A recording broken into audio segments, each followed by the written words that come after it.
Today, I got 5 prospects and 5 injured players you need to consider stashing on your team with the likes of Andrew Painter and Justin Crawford, who have been great for the Phillies minor league system. And then I've got injured players like Jacob Wilson and so many more on today's action-packed episode of Locked On Fantasy Baseball.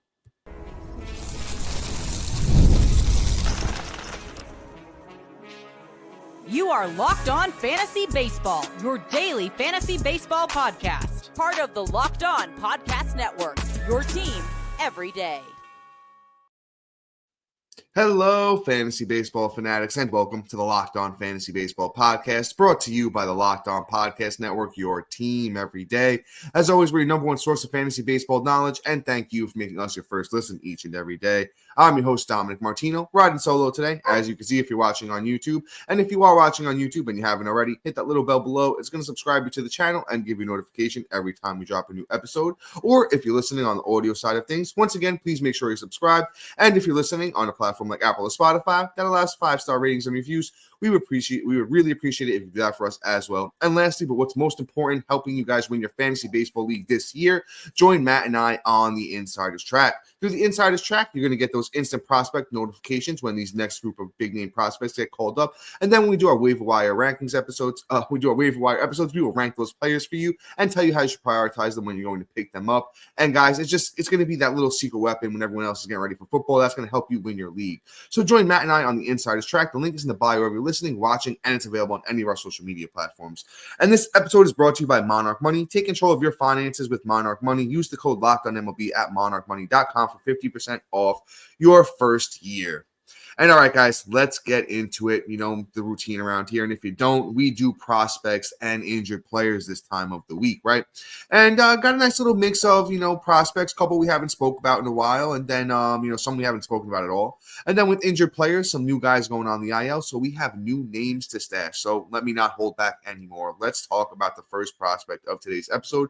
And it is Andrew Painter. We've kind of been on Andrew Painter watch for, I want to say, about a month or two now at this point. There was a lot of talk about him, possibly getting the call when he first went on his minor league rehab assignment. Right away, he was looking fantastic. We thought maybe it was only going to be a couple of starts down there, but you know what? It's been about 18 starts down there in the minors for Andrew Painter this season. He has a 4.42 ERA over that time. He's pitched 79 innings. He's got 79 strikeouts, a 1.31 whip, and he's got batters hitting 255 against him during that time. His last couple of starts, he's turned the corner. He's looked a little bit better. In his last start, he went 6.1 innings. He gave up 7 hits, 2 walks, struck out 4 in that one. The start before that, he went 6 innings, gave up 2 earned runs, 3 walks, 4 strikeouts. So the big thing with Andrew Painter here is, yes, the last 2 starts, he's turning the corner and he's starting to look a little bit better. But overall, Painter's having a tough go of it. So I will be honest. I know everyone's on Andrew Painter watch. We get a lot of questions. When do we think Andrew Painter is going to get the call? I don't know if Andrew Painter is the next big name pitcher to get the call. We have Bubba Chandler. We have Jonah Tong down there who we've talked about of late. There's a lot of other good pitchers down there. So I don't know if Andrew Painter is somebody that I'm stashing, except in obviously super deep leagues or NL onlys, maybe like that, your deep 15s, your dynasty leagues, definitely, of course. Anything else, I don't know. I don't know if he's worth the stash at the moment. That's kind of why we're bringing him up. I know we usually, telling you to stash everybody on these kinds of episodes, but for me personally, if the Bubba Chandlers are out there, if the Jonah Tongs are out there, if the guys like that are still available and we're stashing, Thomas White is another good name from Miami, but potentially get the call here. I don't think the Phillies need or want to push the issue with Painter. Their rotation's pretty good already. Unless they get injured, I think Painter's the next up in the organization, most likely, with Mick Abel moving on now. But I'm not stashing Painter unless it's the deepest of leagues. The shallowest of, I said it right, the deepest of leagues. Guys, forgive me. I'm working with a little bit of a migraine over here. And then, forgive me, my girlfriend's got the puppy in the other room and he's acting up a little bit. So forgive me tonight. But yeah, so Painter, I don't think he's an absolute mustache except for, deeper formats. So I'd go in a different direction if you have him on your team right now, because I can't guarantee that he's definitely getting the call. And if he does, I think it's a cup of coffee just to see what he has going into the 2026 season. But let's move on. Let's talk about Andrew Painter's teammate. Let's talk about Justin Crawford, son of former All-Star Carl Crawford.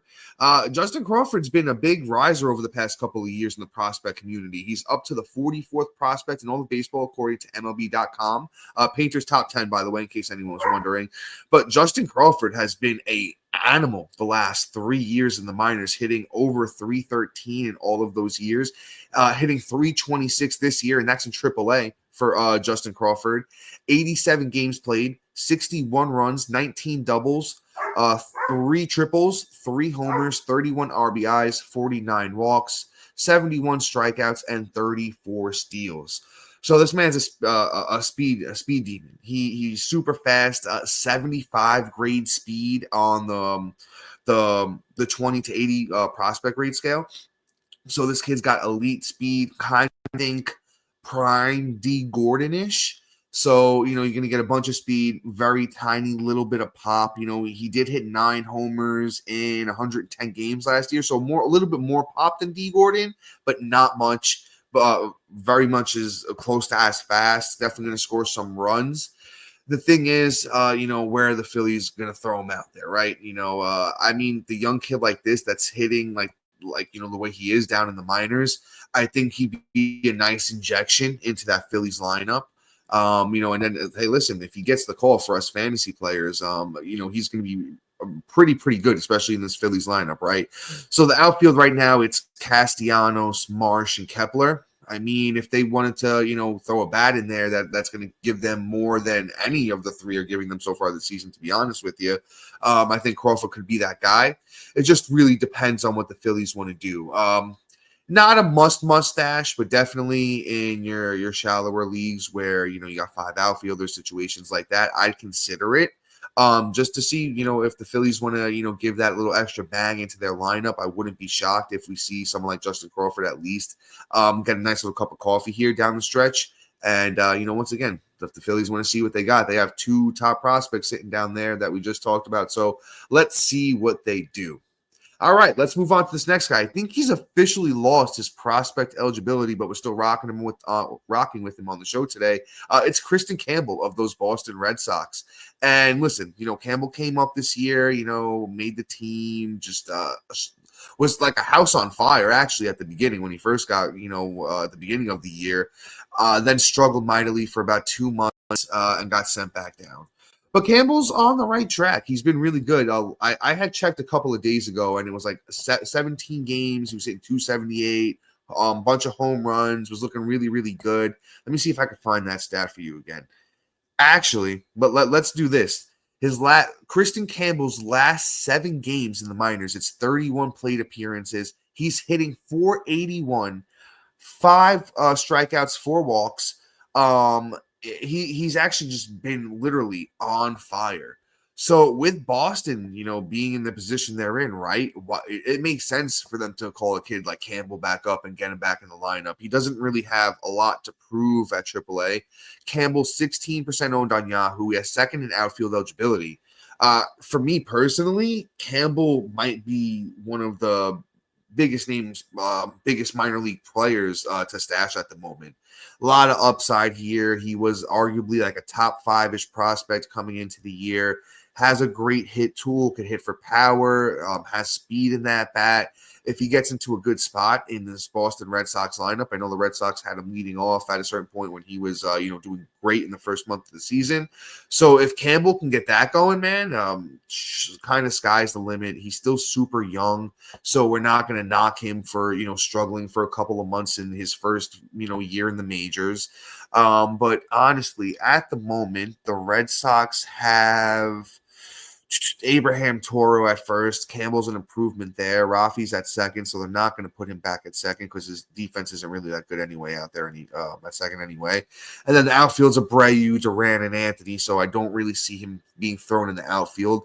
So Kristian Campbell might get the spot at first base if he does get the call right. And guess what? Then he has first, second, and outfield eligibility on Yahoo. Makes that amazing. So I think Kristian Campbell is a pretty good stash at the moment, just due to the fact that I think there's no shot he doesn't get the call here sooner than later, especially when I'm hitting 500 almost over his last 7 games. Kristian Campbell, I think, is a pretty good stash. I think he's, going to figure this thing out, sooner than later. All right, guys. So we got names like we got a couple of Baltimore Orioles coming up, and Dylan Beavers and more. And then we'll get into our injured players. What are we doing with Jacob Wilson, Jack Caglianone, and more coming up next.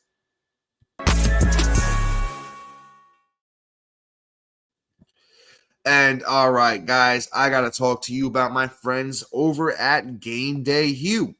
And once again, today's episode is brought to you by Game Day Hue and their perfectly designed hats. Game Day Hue makes clean, no logo gear with team-inspired colorways for every pro and college fan base. It's all about letting your colors speak for you. No giant logos, just smart, versatile style that works on game day, on the course, or anywhere in between. I love rocking it on the course. It's subtle, stylish, and I can still rep my team. And, the hat pairs perfectly with my usual gear. It doesn't replace my team logo stuff. It just adds to the lineup. I've worn mine to tailgates, tee times, and just out running errands, and I've always gotten compliments on them. And it's not just a hat, guys. They also have split shade gloves made for the golf course, or the perfect gift for the fan who has everything already. Right now, you can get 15% off with my code MLB15 at GameDayHue.com. That's GameDayHue.com. The code even stacks on bundle deals, so now's the time to load up. Let your colors talk, because colors speak louder than words. That's GameDayHue.com, code MLB15.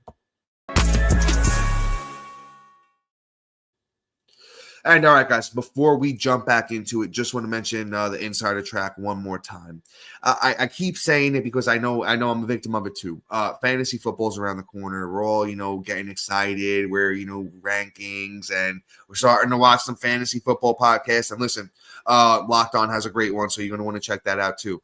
But, you're going to really join Matt and I on the insider track. If, you're locked in on football and you just want something that, hey, listen, I'm going to get the text messaging alerts right to my phone when the top prospects get called up, when the waiver wire ranking episodes come up. So bang, you get those text messages right to your phone. You go to your waiver wire and you already know what you're doing, right? And then if you got the trade, I know my trade deadline's coming up in a lot of my leagues. Most of the leagues, they should be right around the corner. You got some trades that you need to talk through. You can't talk it through with your league mates, right? You talk it through with me and Matt on the Insider Track, and we help you get the trades done, and we help you win those Locked On Fantasy Baseball Championships this year. So join Matt and I on the Insider Track. The link's in the bio wherever you're listening, watching, and it's available on any of our social media platforms. And all right, guys, I know you just want to get back into this, right? So let's keep it going, and let's talk about Samuel Basallo. Honestly, Basallo, I think, is right around the corner. Number 9 prospect in all of baseball. Of course, he plays for those Baltimore Orioles. In the minors in AAA this year, he is hitting .271 across 69 games, 45 runs, 14 doubles, 21 home runs, 54 RBIs, and 41 walks to 67 strikeouts. I really think that Baltimore, I don't know what's going on over there. In case anybody hasn't heard, I also have more news. Grayson Rodriguez is getting, I don't know if it's exactly Tommy John, but he's getting elbow surgery and he's going to be out for a long time. So that's an update there too. But this lineup, man, I mean, Adley's having a tough go of it. Basallo has played some first. I know they got Kobe Mayo over there. Jeremiah Jackson is DHing for Baltimore. I'm going to be honest with you guys, not 100% sure who that is. There's room here if they want to get the kid Basallo up here. I don't see a reason why they shouldn't. The kid's been, kind of really consistent. If you go all the way back to 2022, he's been very, very good in the minors, has showed off the power, has showed off the batting average a little bit.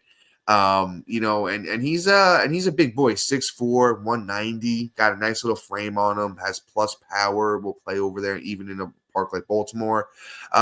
So he's for me a decent little stash. I know catcher has just been pretty good, so not really a lot of us out here hurting for catcher, but if you somehow are, I'd stash him, if I need a catcher. I'd stash him in 15s. I'd stash him in 2 catcher leagues, to be honest, because that might be a nice little cheat code here at catcher. It's tough this time of year with prospects, because it's usually we're at the point of the year where prospect mania is kind of over. I know we had a nice run of, I want to say, almost a month and a half of where every other day we were getting big name prospects called up. It's kind of cooled down. It's basically the time where teams are going to wait a little bit. I don't think we're going to see a huge amount of prospects called up in August specifically. I think it's going to be more of, beginning of September, when teams kind of want to see what they have, when teams whether are calling up the prospect to help for the playoff run, or the teams are calling up, the young prospects because they have nothing left to play for and they want to see what they have. Baltimore is kind of just in the position, hey, let's kind of see what we have. And I think Samuel Basallo could be somebody that we see in the somewhat near future, but once again, not stashing in shallow leagues. It's more going to be more of those deeper formats where, we're going to make moves like that. But let's keep things going here. I have another Baltimore Orioles prospect here, and it's Dylan Beavers. Beavers is somebody we haven't spoken about too much. Was a little bit of a higher prospect, when he first got drafted and everything like that. Had a bad season last year, but Beavers is bouncing back very well here in 2025. Beavers, through 86 games in the minors, is hitting .310, 73 runs, 13 doubles, 2 triples, 18 homers, 48 RBIs, 61 walks to 65 strikeouts, and he's got 22 steals. Nice little power speed combo here on Beavers. Another big boy, 6'5", 205. Has good power, has good speed, especially for a dude his size. Once again, let's see what Baltimore wants to do. I think Tyler O'Neill got hurt again today as we're recording. That's not even a joke. I'm pretty sure I got that alert. Then they have Cowser and Dylan Carlson. Dylan Carlson, I'm sorry, man. He's just not good at baseball. He's been around a long time. We kind of know who he is. And then once again, O'Neill is hurt. The Beavers call-up, I think, is actually more imminent than the Basallo call-up. I've heard a lot of buzz, in the community about Beavers potentially getting a call here sooner than later. He's the Orioles' number 3 prospect, and I just think he's next up, man. He's 23 years old. That's kind of the point in the career where, all right, if you play in the minors much more than that, you're an older minor league prospect. But this is about the time. Wouldn't be shocked. Beavers has a good profile, good hit tool. Like I mentioned, a little bit of pop, a little bit more speed than pop, but still a nice combo there. Definitely somebody I want to look to stash in about 5 outfielder leagues, 15s, AL-onlys, situations like that. Guys, as I said, we're in a tough spot for prospects right now. It's not like we're going to see them getting called up like we were a couple of weeks ago. So you're going to have to pick and choose. If you're playing in shallow leagues right now, unless you're in first, like very well, I don't think you want to be stashing too many prospects if you play in a shallow league. I'll end the prospect, talk on that. Is that if you're playing in a 10, 8-man league, there aren't going to be too many more huge name prospects that get called up. Bubba Chandler maybe, but he's also been struggling. Kevin McGonigal possibly. Other than that, these names that I talked about, Kristian Campbell actually might be one. So Kristian Campbell actually, out of if you had to stash anybody I talked about in the prospect portion, it would be Kristian Campbell for me personally, just because I think he can be a huge impact. The rest of these guys, Crawford maybe, Painter possibly, Beavers and Basallo possibly, but that's going to be more in your deeper league formats where the player pool is a little bit shallower. I mean, it was a little bit, shallower. So in your 8-mans or 10-mans, those player pool is going to be a little bit deeper. So you're not necessarily going to have to eat that roster spot with a prospect that may or may not get called up or pan out like some of these bigger names that we had. So like I said, I'm not stashing these names in shallower leagues, maybe Kristian Campbell. Other than that, your deeper leagues, yeah, you can take a look at some of these guys. But before we move into the injured players and talk Jacob Wilson, Jameson Taillon, and what are we doing with the Italian Jack Caglianone, those names and more coming up next. And all right, guys, I want to talk to you about my friends over at Monarch Money. And guys, you ever check your bank account and wonder, where did all my money go? Between dining out, online shopping, and entertainment, it's easy to lose track, and that's where Monarch Money comes in. It's going to be your personal CFO, giving you full visibility and control over your finances. Monarch Money isn't just a budgeting app, it's a complete financial command center. You can track all your accounts, investments, and spending in one place. So you just stop managing your money and start building your wealth. With their surprise insights, when I first started using Monarch, I realized just how much I was spending on food delivery. Now I budget smarter and save more. With their easy collaboration, managing your money with your partner is smoother than ever. You can track shared and personal accounts, set goals, and stay on the same page without the stress. Take control of your finance with Monarch Money. Use the code LOCKEDONMLB at monarchmoney.com for 50% off your first year. Once again, that's monarchmoney.com, code LOCKEDONMLB for half off your first year.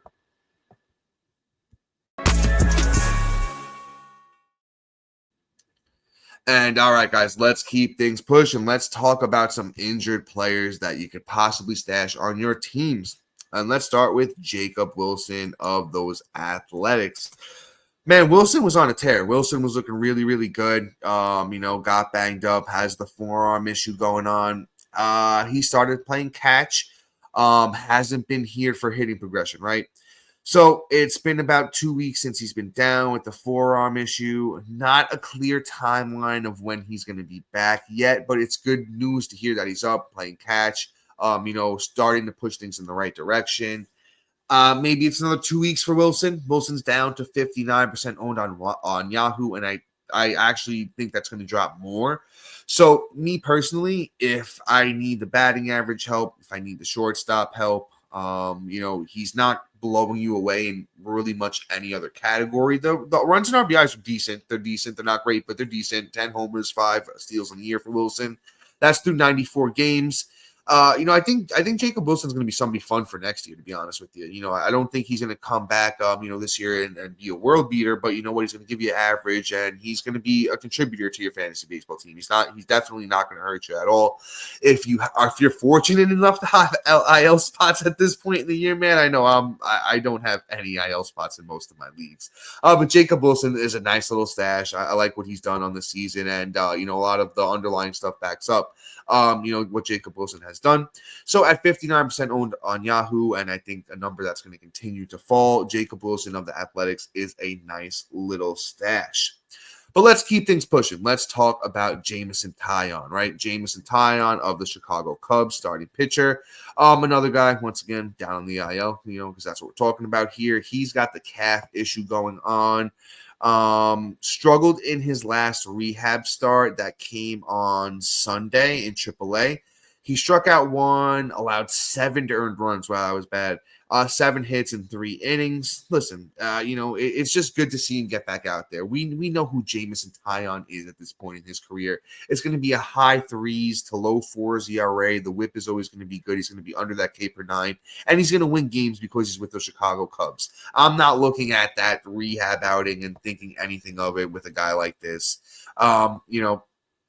On the year, Taillon has made 17 starts, 4.44 ERA, 111 WHIP, 95 innings pitched, 74 strikeouts, 7 wins, and Taillon's 31% owned on Yahoo. With his last rehab start being on Sunday, and him going 3 innings, I don't think he's going to be on the IL too much longer, unless there is a setback.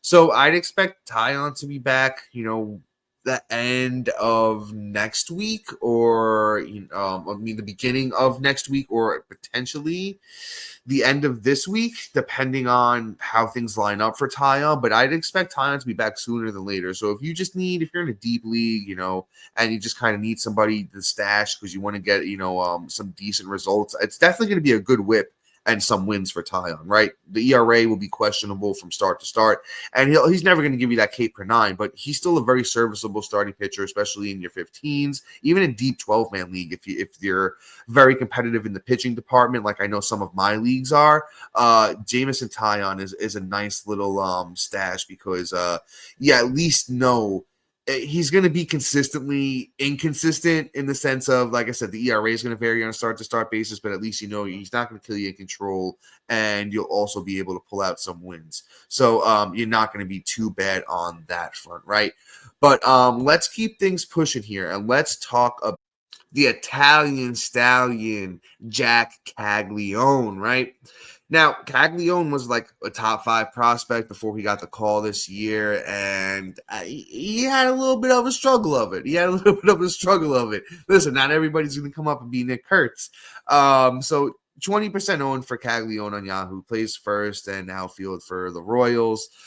In his first 150 at-bats in his big league career, 9 runs, 5 homers, 10 RBIs, a steal, 147.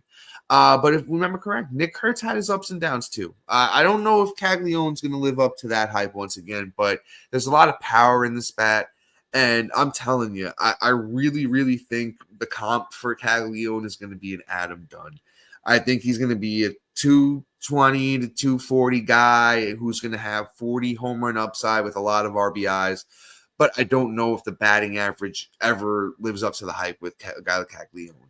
Has a lot of swing and miss in the bat, something he needs to work on. But he has a hamstring issue. I don't see a firm update on if he's running or moving around yet.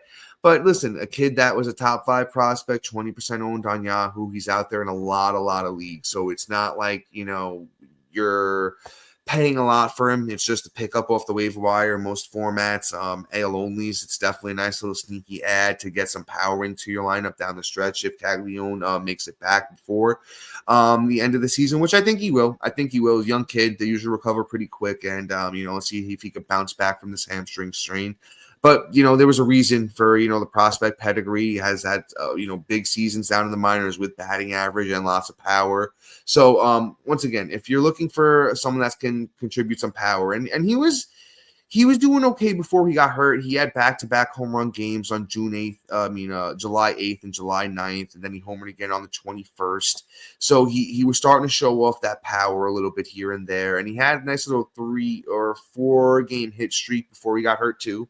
So Caglianone is definitely somebody who I could see adjusting and definitely figuring out the power stroke, but I don't know if Caglianone is going to live up to the full prospect type of being an all-around just general stud.